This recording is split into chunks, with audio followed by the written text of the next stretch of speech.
that game, Tennessee Titans. Yeah, they're Tennessee, right? Yeah. Tennessee Titans versus the Atlanta Falcons. You know what, guys? Falcons, my team, my home team, Georgia boy. And I hate to do this, but I'm going to do it. I'm taking the Tennessee Titans, man. And y'all are 1-2. The Falcons and the Titans are 1-2. You don't give them a chance? No, this is the thing about the Falcons. I don't know what's wrong with them, right? Sure you do. No, I don't. I don't know what's wrong with them. I do. See? I do, people. I do know what's wrong with the Falcons. And you know what the problem is with the Falcons? Their offensive line is bad. And when I say bad, your offensive line can be, it ain't bad, but it's average. And the problem is it's average in both things. It's average in the run game and it's average in the pass game. And they have to be good at one thing. They have to be great at one thing. Passing or running. And they're not. They average at both. And that is a problem. Ain't helping out with turning the ball over. Yeah. And the thing is, like, man, that stunned me is that Matt Ryan had played in this offense before. True. And so I thought Matt Ryan would be able to come right in, be on point. But it looks like he not seeing the field well, because you can tell when a quarterback is not seeing the field well because they start throwing the ball to the tight end. And Matt Ryan throwing the ball to the tight end in just bad positions. Right down the middle of the field, putting the ball up. Safety's coming over, picking the ball off. And so early on in the game last week, they ran the ball pretty well. Yeah. Pretty well they ran it. But they have problems in the defense. And yeah, the thing is, no, the defense is good. But they got one problem, though. And you know what that problem is? That problem is Oliver. Yeah, like Oliver. That's what the problem is. And I say Keanu Nichols. It looked like he had got better. I think it was one of them games where I seen him make a play defensively, covering, and I was like, yo, Keanu finally got better in pass coverage. And then he was like, shit, watch me later on. Watch how I almost blow the game against the Eagles. Yeah. And then in that Colt game, I don't even think he played that long in that Colt game because he tore his Achilles. Yeah.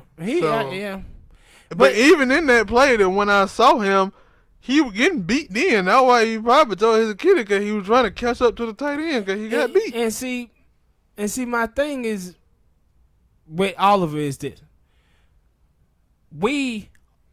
Through the first 3 weeks of the season, the Falcons got the most pressure on the quarterback than any other team in the NFL. The problem was Oliver. Mm-hmm. Cover, man. And that's the thing Oliver. You can tell that he's struggling because he get holding penalties, and he know that, man, I'm the one who kind of screwing this up on defense, because Tack McKinley, he has said, man, I'm supposed to have like 5 or 6 sacks by now. And it was before last week's game. And Tack was right. But every time that Tack got close, though, to sacking the quarterback throw the football, and who was the guy that was getting beat? Oliver. Mm-hmm. Oliver, every time. And it's like, dude. And see, you can let one of your corners go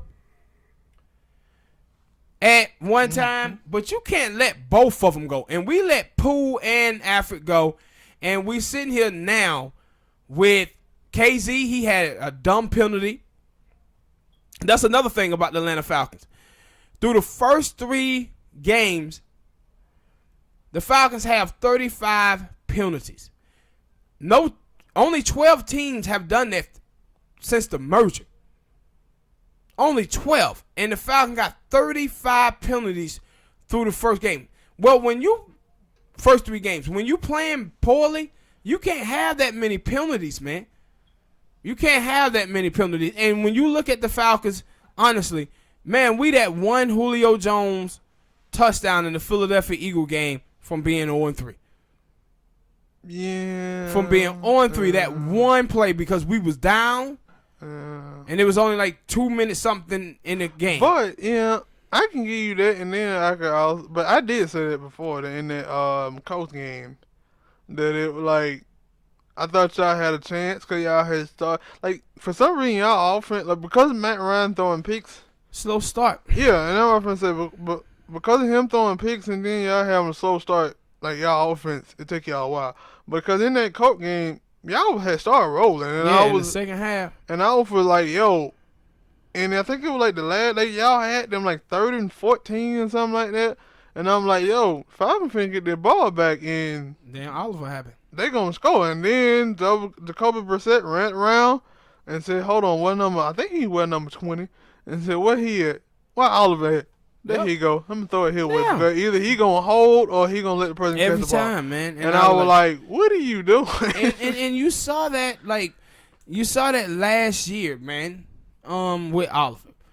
Like he didn't play well last season, and you end up letting your two corners go, and it's like, man. And we ain't got no money, and I don't think we got no assets. But if Falcon could trade for Jalen Ramsey, do it. And that's what I had said. I was like, yo, Alfred didn't get to play that much last year because they had True Font, they had Poole, they had Alfred. Now, when he did play, he didn't do well. Yeah, but no, that's what I was going to say. Yo, you would think that this should come into this season that when he did play, at least that's what you hear from other players. When they did play, they didn't play that great. And they want to get better. Like, Ryder White, still one of the most funniest stories ever. That when his first year there, he dropped so many passes, and he was talking about how his grandmama was telling him about how bad he was. And he was like, yo, I got to get better. And then, like, when you look at NFL players and you say it, and they go out there and they play bad, like Lamar Jackson had the same thing. Where people criticize him about him throwing, he worked on it and came back this season, and he been playing terrific throwing the ball. When you look at Oliver, you like, Oliver, did you go home and play man all year? Because you ain't got better at all. But you see, and also with him, Oliver like a second-round draft pick, too. And I remember that because I didn't want him. Yeah. I hope tomorrow they put Sheffield in there a little bit from Ohio State. And let him get some reps because Oliver been killing us the first 3 games, people. Yeah, no, I was finna say to y'all kind of got that Green Bay syndrome. Remember the last couple, for 5 straight years, the Green Bay Packers wasn't doing nothing but drafting corners and safeties.